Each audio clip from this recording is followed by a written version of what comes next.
ঠিক শ্রমিক ভট্টাচার্য যে কথা বললেন, যদি শেষ রক্ষা করতে চান তাহলে বুকে পাথর চাপা দিয়ে হলেও বাঁ হাতে বিজেপির হয়ে বোতামটা টিপে দিন। কার্যত একই সুর শোনা গেল বিরোধী দলনেতা শুভেন্দু অধিকারীর গলাতে। এই বাংলার হিন্দুরা যদি জাগ্রত হয়, বাড়ি থেকে বেরিয়ে এসে ভোটটা করুন, ছুটি কাটাবেন না। ছুটির দিন একটু ভালো মন্দ খেয়ে ছুটি কাটাবেন না। ধমকে দিয়ে গেছে পাড়ার পেঁচু, গাল কাটা, নাক কাটা, হাত কাটা দিলীপ, বাড়ি থেকে বেরোবেন না, এটা করবেন না। This is last chance. বাড়ি থেকে বেরিয়ে হিন্দু ভোট করুন, 85% অন্তত ভোট করুন, দেখবেন বাংলায় সব ঠিক হয়ে গেছে। রতন টাটার কোম্পানি, টাটা কোম্পানিও ফিরে আসবে, বাইরে চলে যাওয়া শিক্ষিত যুবকরাও আসবে, সরকারি কর্মচারী, পেনশনার, শিক্ষকরাও ডিএ পাবেন, সব হবে, বেকাররা হাসবে, শিল্প হবে, প্রাইভেট স্কুলে বাচ্চাদের পাঠাতে হবে না, সরকারি স্কুলেই পাঠাবেন, এমন পরিকাঠামো বিজেপি তৈরি করে দেবে। আর ধর্ষকদেরকে সকালে নেবে, 24 ঘন্টার মধ্যে জমা এবং খরচ করে দেবে। মমতা ব্যানার্জি প্রাক্তন হলেই শেষ হয়ে যাবে। ভাগাভাগি রাজনীতি চাই না, সবার ভোটাধিকার রয়েছে। 26-এর ভোটের আগে ফের বার্তা মুখ্যমন্ত্রী মমতা বন্দ্যোপাধ্যায়। আগুন তুমি মর্মে আলো, অরূপ কথার ছন্দায় उत्सवे जलছে दीप। कोई डिवाइड एंड रूल नहीं चाहिए और हर इंसान का जो डेमोक्रेटिक राइट है, जो जेन्युइन वोटर है, सब जेन्युइन वोटर ठीक से रहे।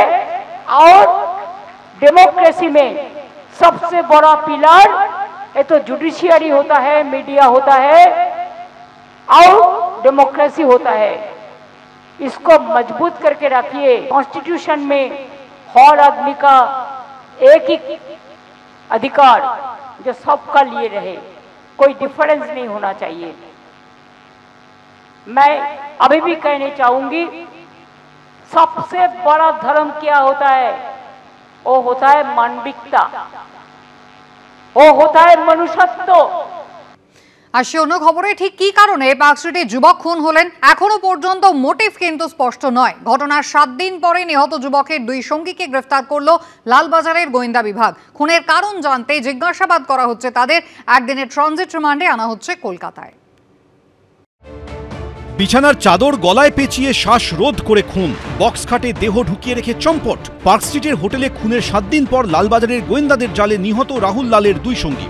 ওড়িশার কটক থেকে ধৃত 2 যুবকের নাম শক্তিকান্ত বেহরা ও সন্তোষ বেহরা। গত 22 তারিখ ঘটনাটি জানাজানি হয় পার্কস্ট্রিটের আলবুর্জ ইন্টারন্যাশনাল হোটেলে। হোটেল সূত্রে খবর, ওই দিন এক ব্যক্তিকে 302 নম্বর রুম ভাড়া দেওয়া হয়। পরের দিন তিনি জানান, ঘর থেকে পচা গন্ধ বেরোচ্ছে। দুর্গন্ধের উৎস খুঁজতে গিয়ে হোটেলের কর্মীরা দেখেন বক্স খাটের ভিতরে রয়েছে এক যুবকের দেহ। জানা যায় মৃতের নাম রাহুল লাল, থাকতেন পিকনিক গার্ডেনে।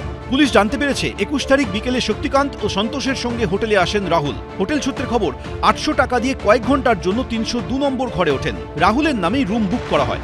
রাত 11:20 নাগাদ দুজন বেরিয়ে যান হোটেল থেকে। ধৃতদের জেরা করে পুলিশ জানতে পেরেছে ঘটনার দিন ভিক্টোরিয়ার সামনে দেখা হয় 3 জনের। তারপর মদ্যপানের জন্য বুক করা হয় হোটেলের ঘর।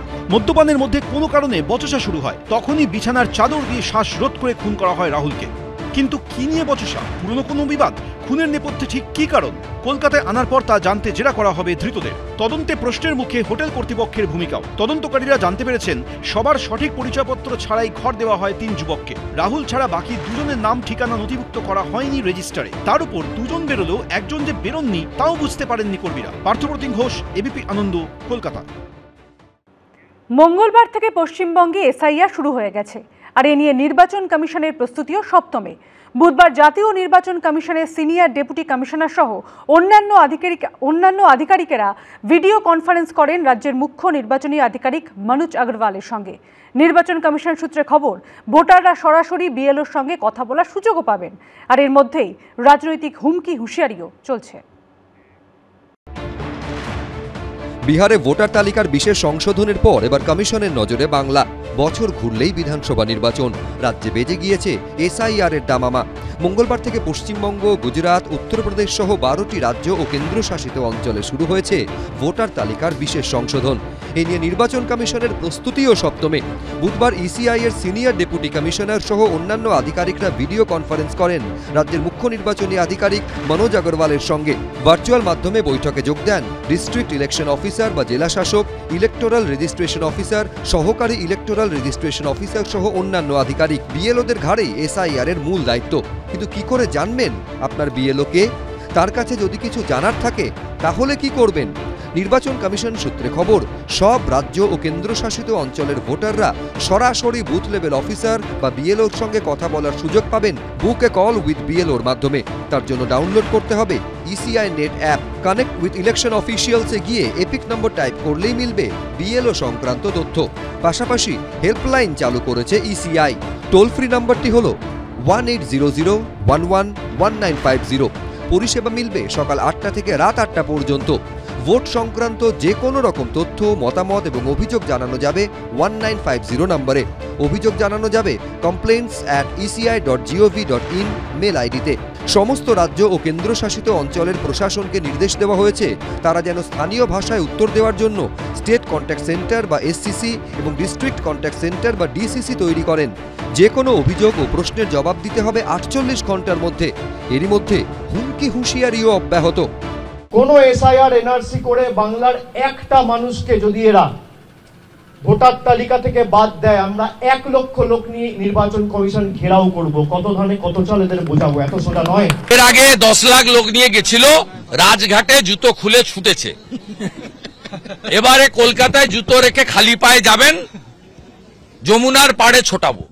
এদিকে বামেরা হুঁশিয়ারি দিচ্ছে বৈধ একজন ভোটারও বাদ গেলে রাজ্য জুড়ে তীব্র আন্দোলন হবে।